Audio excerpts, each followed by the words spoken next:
So thank you everyone for allowing us to share our story. We were privileged to be the grantees.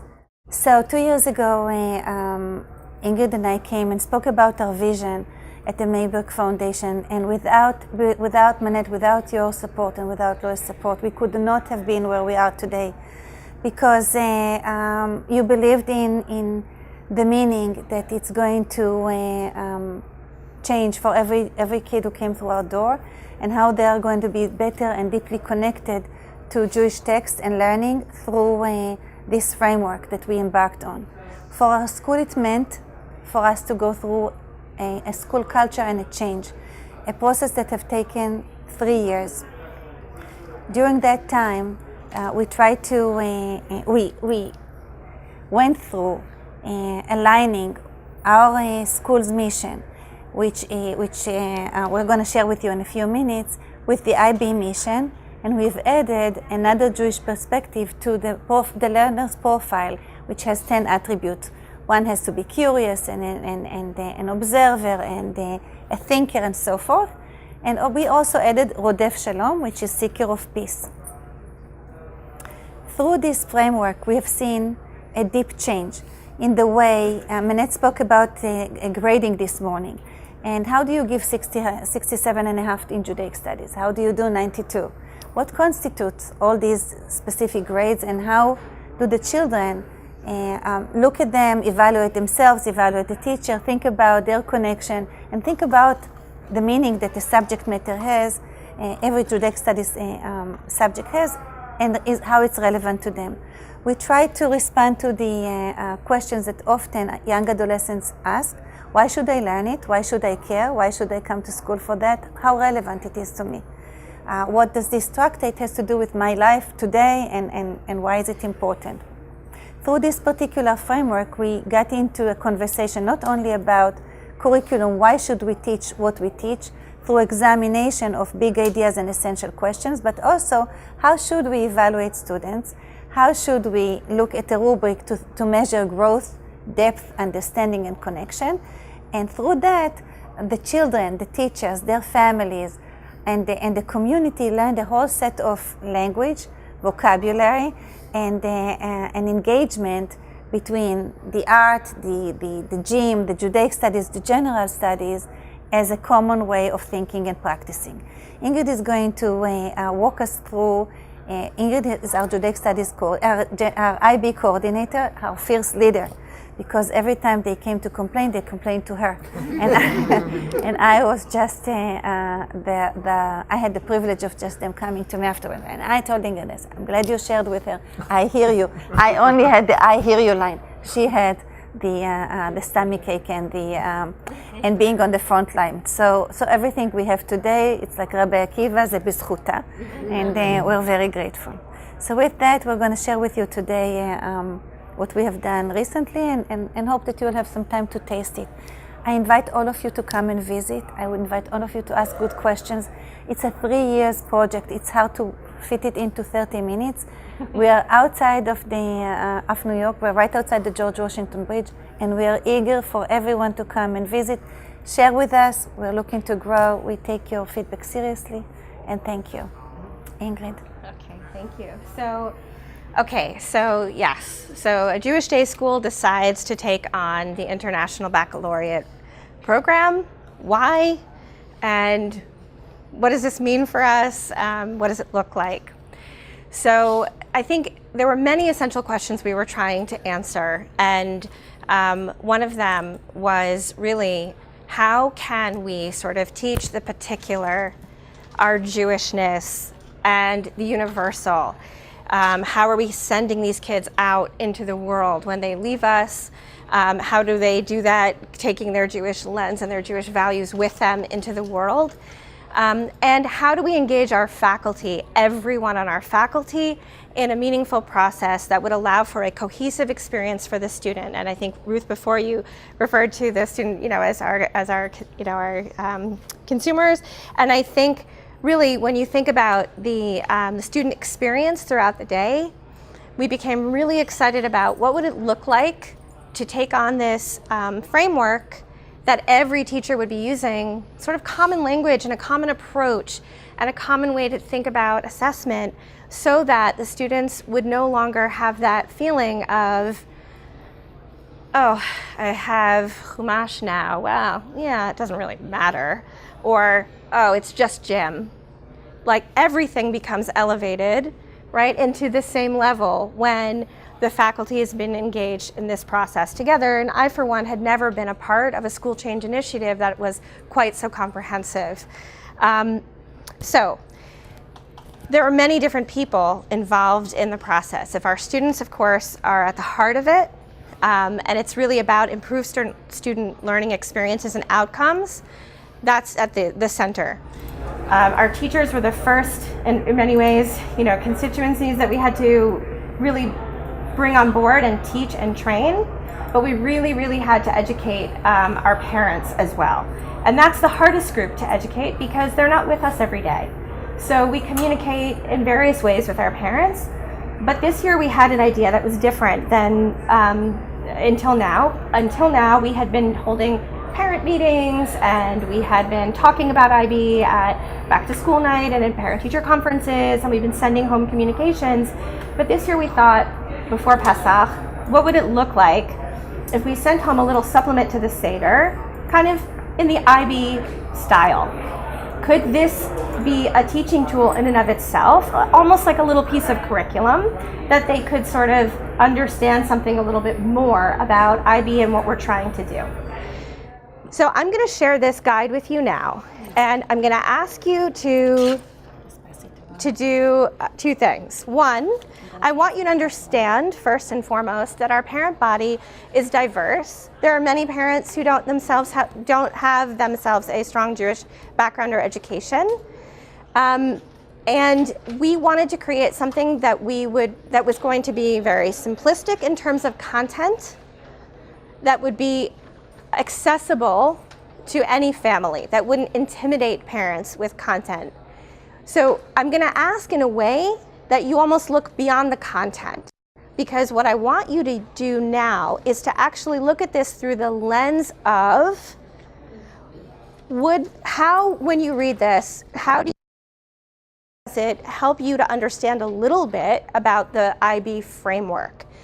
And I think I sort of forgot to say something at the beginning, which was that the first step that we did was, this sort of mission alignment, that we looked at the IB mission and we looked at our mission, and we were really trying to make sure that this endeavor was going to be speaking to our values. So I think this is actually a document that says a lot about who we are as a school in terms of our values, and I think it will become apparent to you pretty quickly that there is quite a particular lens here. And so I'm going to actually ask you to just read the statement. Okay, yeah. With the statement. Absolutely. Every IB unit starts with a statement of inquiry. If you're familiar with Understanding by Design, this is going to sound a little bit familiar to you, because in Understanding by Design, we talk about enduring understandings. In the IB framework, we talk about a statement of inquiry. The statement of inquiry is a formula. It's made up of a key concept, related concepts, and a global context. So the idea with the statement of inquiry is that it has to be broad enough that there are multiple content that could support that statement of inquiry. If it was only true for the one thing you're teaching, it's not a good statement of inquiry, because we actually want the students to be able to see how their learning transfers across discipline, or even just within the same discipline, but that these ideas have teeth beyond just the particular book, the particular text, the particular game, the particular whatever it is that you're using. So in this case, the statement of inquiry was written to support one lens that one could think about the Passover Seder. Recounting the experiences of our collective past through rituals helps us to develop a moral obligation to shape a more equitable future. So as you will read further, you'll kind of be able to piece together what the key concept is, the related concepts. I color-coded them for you. But just I wanted to point out to you that the reason why we felt that statement of inquiry worked was because we had to prove that we had another way that we could talk about it, which is to say, yes, this statement is also true every week when we read Torah. That's in fact a recounting experiences of our past through a ritual that helps us to develop through learning about stories from our past, right? A more equitable future. So from the particular to the global, from doing Parashat HaShavua, and every week in Parashat HaShavua we're talking about our past. We're also speaking about it through a ritual. We read it in shul, we read it in school, within a context of a minimum of a minyan with many students. It helps us. All those stories shape who we are in terms of the moral and ethical lens we have to think about issues, and it speaks about an open global concept. How are those relevant to the world and to me today? So if you could actually turn, I'm going to ask you to partner up, just like turn to the person next to you, and I'm going to say for, let's say, 7 minutes or so, read through this guide. Again, try not to focus on the particular of content, but focus more on putting on a lens to just see, is this helping you to understand a little bit about how the IB framework can be applied to a unit of study. And then I'd like you to sort of generate some questions, things like, what is confusing to you? Does anything surprise you? Was there anything that really spoke to you or excite you in some way? So partner up, and I will actually set a timer, and we will have about 7 minutes for reading and discussion, and we'll come back together after that.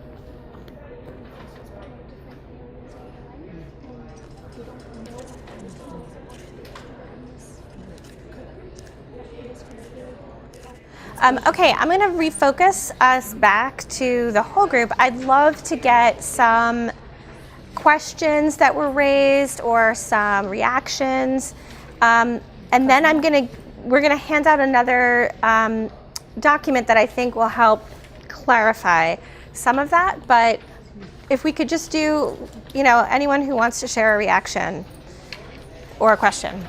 So I had 2 reactions / questions. One of which you may say is too content focused, but okay. So I'm happy to hear that. The first is I didn't really understand what this document is, because you first obviously have to learn the facts before you get to ask questions, concept, and debate. So here it kind of starts off, you have your key concept, and then all of a sudden you jump into global context before you've even talked about really the content of the Haggadah. So how does it? Right. So the intent of this is that we assume that families, are having Sedarim, that there is a basis of knowledge that it will vary from family to family, but our goal wasn't to teach Pesach. Rather, let's give you something to supplement whatever your family does for Seder, and really just take the moment to see if we could just try to help people see a little bit into what we've been doing with IB. So we made a very big assumption that between what we know, the kids know that has been taught about Pesach in school, and what we assume everyone has some basic understanding at least, and that that everyone's at a Seder where it's probably not their first time at a Seder, and they have some prior knowledge that we're building on. And the goal really there was, this was a brand new idea of could you take an opportunity to try to, again, moving past the sort of ways that we've always tried to communicate with parents about what we do, and see if this might be a vehicle that would help It was a subversive way to teach them the terms, that framework for IB, to get them.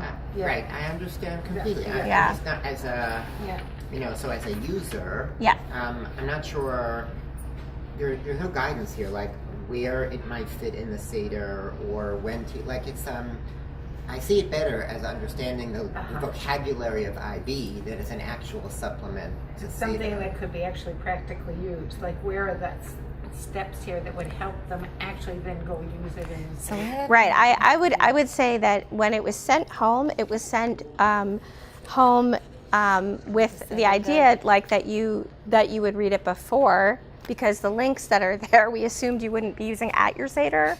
So the idea was that before you have your Seder, here's something you could read. And my thinking was, wow, even if one family were to have looked at this beforehand and said, oh, tonight, when people ask questions, let's listen carefully. Is that a factual question?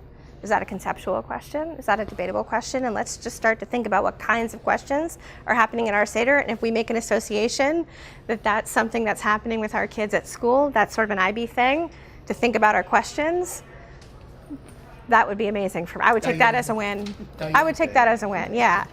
So thank you, it's helpful. The second question, which again is a more content ideology question, you can say not now. Yeah. But the question is, the Seder is almost all about our story and not about the global world and what's happening in other countries. So why did you choose to refocus families away from sort of Jewish history and what it means for us as Jews to sort of the larger issues about our society?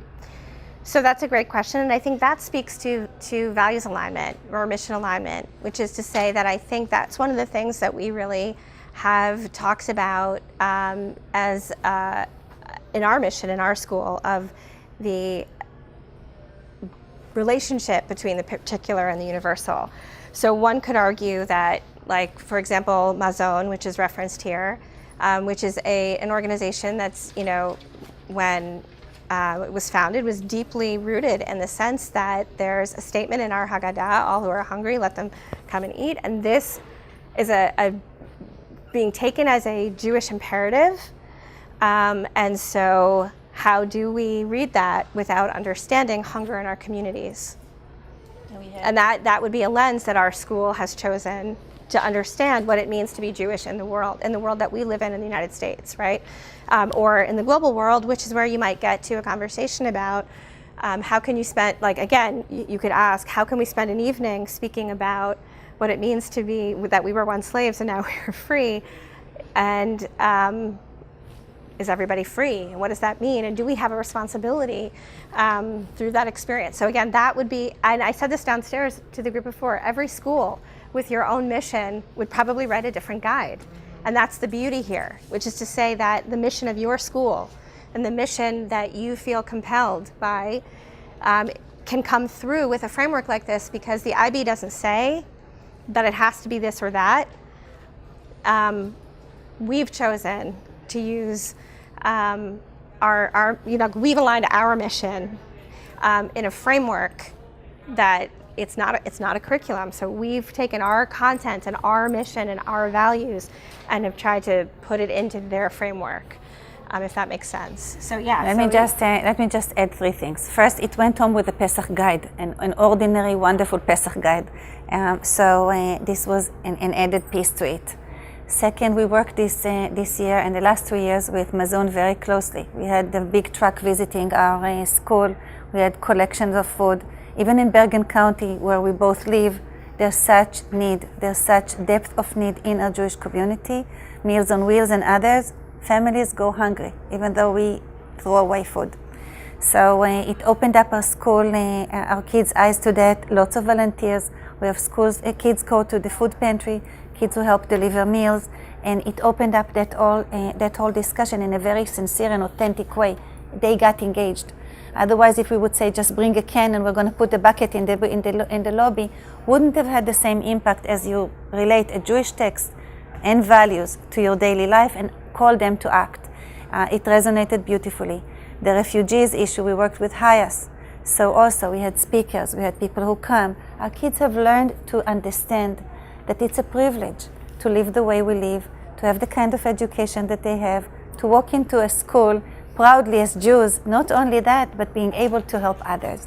So these were values that otherwise we would not have arrived at without a little bit of a different lens into how is the social studies teacher speak about what she's teaching versus the language arts versus the math versus the science, the gym teacher, or even the art. So it intertwined. It doesn't mean that we're saying we no longer learn about it's through our particular Jewish lens that everything is being done. Every aspect of what we are learning and what we are dealing with the school, all through a very deep, thoughtful, halachic, and sincere Jewish lens. Any other reactions or questions that people wanted?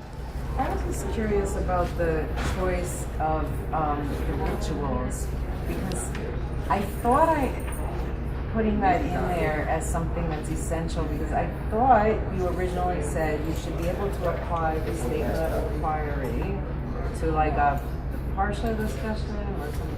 Okay, so I was trying to understand if a parsha it doesn't have rituals. So actually the act of reading Torah is the ritual itself, right? We have a particular ritual that we orally chant according to, like it's that in and of itself is the ritual versus like the content, being ritual. Yeah. So it's like right, we have particular times that we read Torah, particular way that we read Torah, and all of that is a ritual. I see. Yeah. So it's specifically referring to experiences of our past that have that component that is a ritual-based component, or right. So it happens to be that when we read Torah, this is this is our ancient text, the stories of the people of our past. So that's the same thing as we do in the Haggadah. We're recounting a story from the past, and through ritual, right? We do this very ritualistically, both of them. What kind of text would this not apply to? Like if you're studying a page of Talmud. Right. I mean, it could, and it might not. It depends, right? Because it's not really ritualistic right. in that way. Yeah. I mean, if you were... Again, I think the application here could be true when we talk about maybe other holidays. We could think of a few other holidays where I think the statement might also apply, but in other cases it would not. And so the statements of inquiry that our Judaic studies teachers write, I'm trying to think of one that I can say verbatim without making a mistake. Something about societies need to balance competing needs. That's a really broad statement, right? And we can find lots of different ways to support a statement like that, and not only in a Judaic studies class, but we could do it powerfully in a Judaic studies class with the particular text that we chose in that unit, and in many other ways outside of that. So the statement of inquiry, for the Haggadah, it could have been written in 100 different ways as well. And that, that this is such an example of how a particular school is using their mission and values to create meaning in curriculum, right? I'm curious about your process of change and whether you looked at what you already do and what units you already teach and said, okay, how are we going to write statements of inquiry that fit what we do into the IB framework versus what are the statements of inquiry that we think our students should be exploring, and we're going to then choose content that might be different from what we've been teaching, but that really animate these statements of inquiry that we think are so important. It's a great question. I would say that we primarily started with existing curriculum because that was the safest place to go with teachers. It is so threatening to think I'm going to have to give up everything I know. So we started with most people in that place of let's see what we can do with what we have. But what's been amazing is that through that process, I've had more teachers coming through my door in year 3, really not even so much in year 2, but in year 3, I had more teachers coming through my door saying, I need to change this. I need a different statement of inquiry. I need a different unit. Whether it's a language arts teacher who's like, I can't teach this book anymore. No, it's not working. I'm not getting what I need. Or on the Judaic studies side too, it's been a really interesting process. It's opened up a lot of when you start a process like this, I like to think about it. I think I used this analogy maybe last year, I'm not sure, but it's sort of like if you've ever had this experience, I'm sure you have, I think most people have, where you say, oh, I'm gonna clean out my sock drawer, and then you're like, I have to reorganize my whole dresser, and then I have to go through my closet, and then the next thing I know, I'm cleaning out the attic. I mean, we sort of think we're starting over here, and it has just, you can't help but then have to touch this and have to touch that, and so I really believe we're very much at the beginning, even though we feel like we've achieved something. I think that the question came up downstairs about tefillah. We're like, yeah, we haven't even gotten to that yet, but it's there. It's big and it's there. And we're really excited to think about how IB is going to help us with that. But you can't not touch it once you've opened up the sort of. So I would like to respond also from a head of school perspective as to school change. Our community is a very broad tent. We have, it's all the way from families who say, an hour a day you davening? Are you kidding? I'm sending my kid to you. Who needs the davening? To others who come and say, only an hour a day davening? What happens to the rest of it? My lens was to create a community. The community comes together around rituals, around food, around repetition, around gatherings that are meaningful to them. For us, it's who we are. This is really the Jewish life. It's all about community. You don't do anything alone. So whether we term it ritual or you just say, Torah reading or coming together for or washing your hands or saying Birkat Hamazon, everything is a ritual. We don't take any steps that we do for granted. You wake up in the morning, you say Modani. You go to the bathroom, there's a bracha. If we don't teach it in this way explicitly to our students, they may not see it through osmosis in the homes that they grow up, in the communities they live in. They come from 25 different communities. And that is why explicit, particular and very clear guidelines of what we're trying to do is very helpful, both to the students, to the faculty, to the parents, to the community. Everybody is clear. This is what we are looking for. This is a framework where we're thinking about both the particular, what's happening in the school for every different child, our community and the broader community and the world. So that has been the lens. Yes.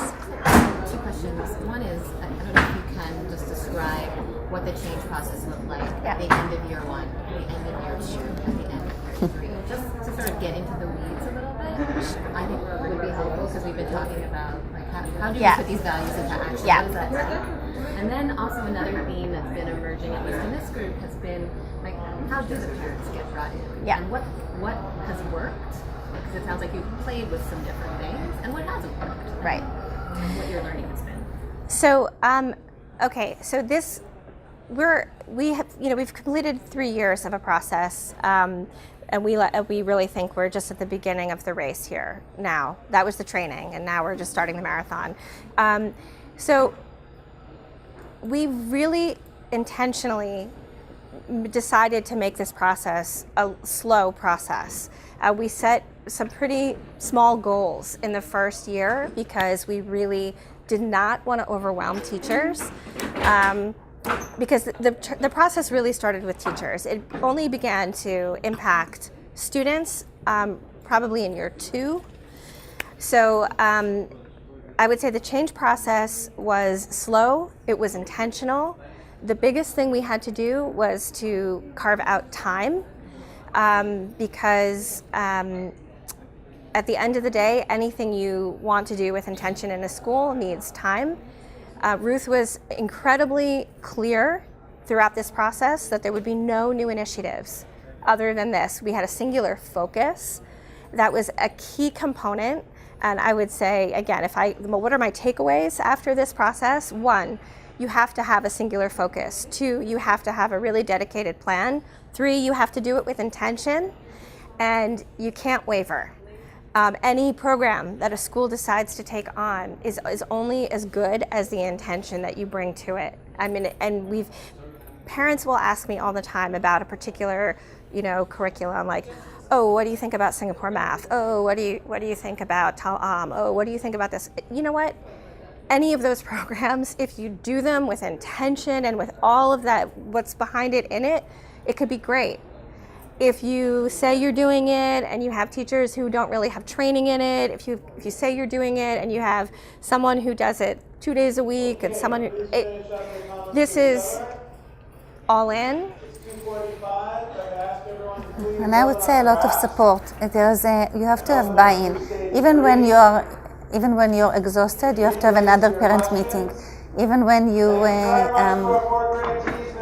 like to skip one meeting, you say no. You're making sure that every teacher has been heard, every parent have been heard. Students have to remember why and bring the joy into that. What's in it for them? What's in it for them? It would be more joyous, more meaning, and so forth. So we didn't have time, but if you're interested, you can take it with you. You can reach out to us. We'd be happy to explain further. I gave you like a little mini distilled workbook with IB key concepts, some related concepts, and other things where you could play with it if you're interested in coming up with your own statement of inquiry.